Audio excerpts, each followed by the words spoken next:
If you told me 5 years ago that my biggest battle wouldn't be in boardrooms but inside my own family, I'd have laughed in your face. But here we are. My name's Ethan, 26 years old, born and raised in North Carolina. When I was 15, my world cracked in half. My mom, my anchor, passed away after a long battle with cancer. It was the kind of loss that leaves you hollow, carrying around an invisible weight you can't put down. Dad and we clung to each other after that. He poured himself into building up our family business, a small but respected construction firm. I followed him everywhere, learning everything, hungry to keep something alive that felt like her. 3 years ago, Dad sat me down at our worn oak kitchen table and told me he was ready to open his heart again. I didn't know how to feel. Part of me was glad, part of me was terrified. Enter Diane, beautiful, polished, always smiling just a little too wide.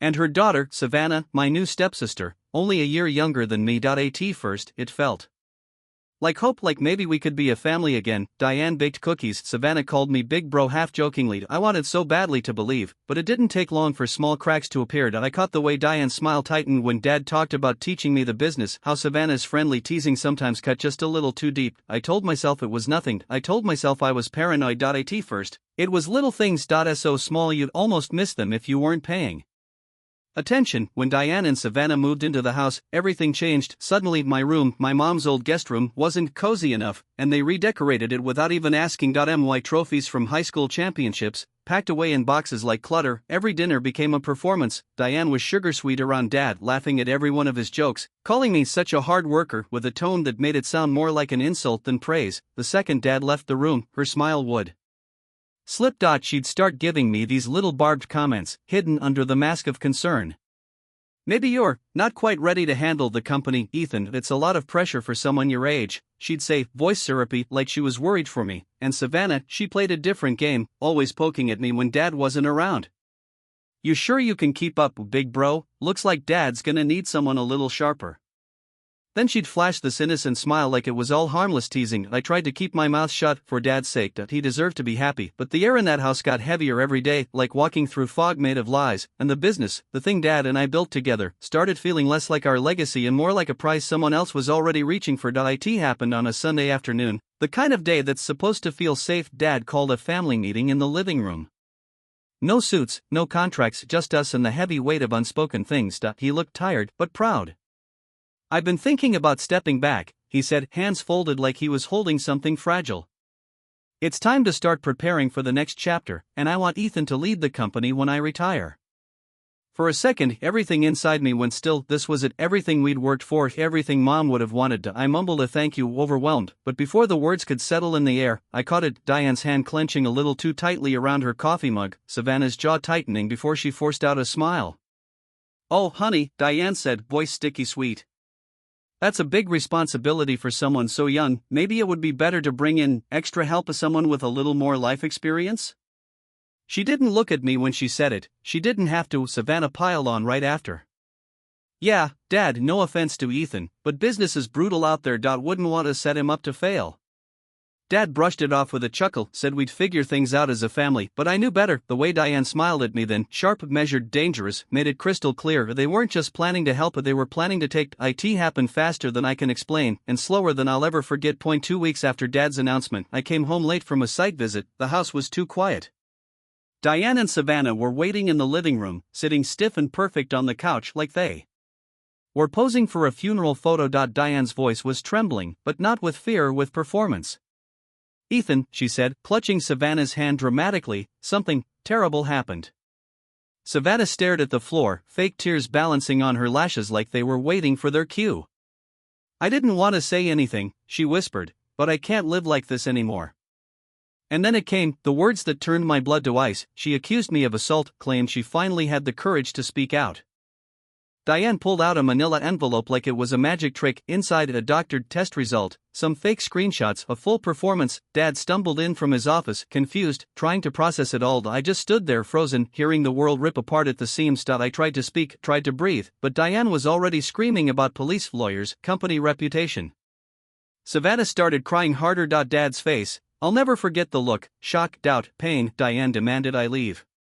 Immediately, Savannah wouldn't even look at me. I felt my whole life, my family, my future, slipping through my fingers, but somewhere in the middle of the chaos a new feeling cut through the despair, a cold, sharp determination. I wasn't going to let them win, not without a fight. That night, I packed a bag with shaking hands. Diane watched from the stairs, arms crossed, victorious. Savannah hid in her room.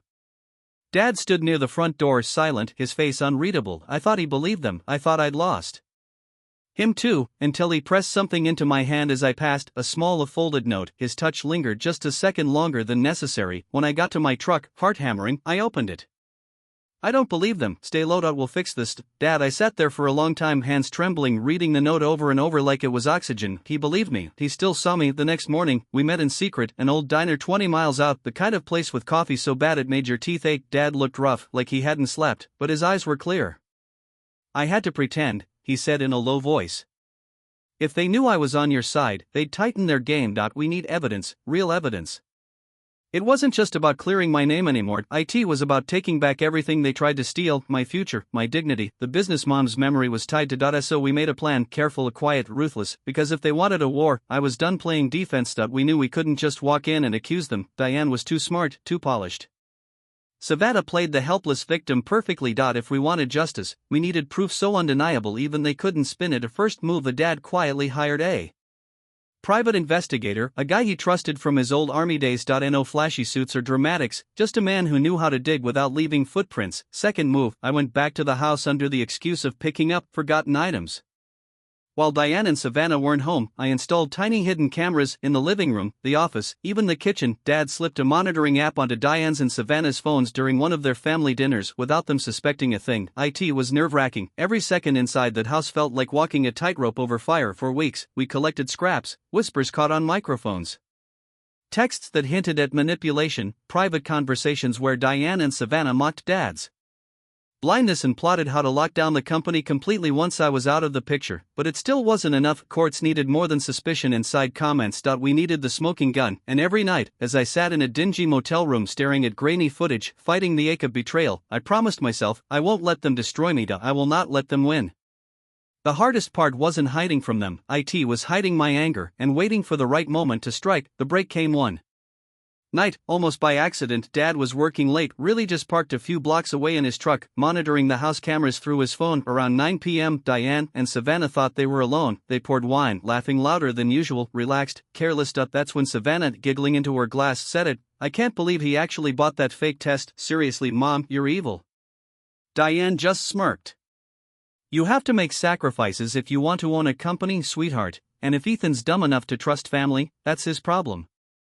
I nearly dropped my phone. The recording captured every word, crystal clear. Over the next week, the PI dug up even more forged documents with Diane's handwriting, bank records showing money funneled from the company into a private account under Savannah's name, photos of Diane with another man, not Dad, during her charity work weekends. Piece by piece, the picture came together. It wasn't just about getting me out of the way. They planned to bleed the company dry the second Dad officially retired. Dad didn't say much when we reviewed the evidence, just stared at the screen, face hard as stone. Finally, he spoke, voice low and cold. We end this now. He called a family meeting for Saturday night, the same living room where they had accused me, only this time, it wouldn't be me on trial. It would be them. Saturday night, 7 p.m., same couch, same room. But this time, I wasn't the one standing alone. Dad called it a family discussion. Diane showed up in pearls. Savannah wore smugness like lipstick. They didn't see it coming. Dad stood by the fireplace, calm, collected, a flash drive in his hand. I need you both to watch something, he said. He turned on the TV. We played them everything, the audio of Savannah admitting to the fake accusation, the recordings of Diane mocking him, planning to seize the business, photos of her and her lover, the secret accounts, the forged records. First, they tried to deny, then they tried to cry, then Diane turned cold. You can't prove intent, she snapped. Dad just stared at her. Intent doesn't matter when you've already confessed. Then he dropped the final blow. I already filed for divorce. The house stays with me, the company stays with my son. You're both out. Savannah screamed. Diane begged, but it was too late. Security, the same guys Dad used for job sites, walked them out. No yelling, no theatrics, just silence, broken only by Savannah's stunned, desperate, you ruined everything. I didn't answer. I didn't need to. That night, I stood in the living room, staring out at the yard, remembering when Mom used to sit on the porch swing. Dad placed a hand on my shoulder. You held your ground, he said. Your mother would have been proud.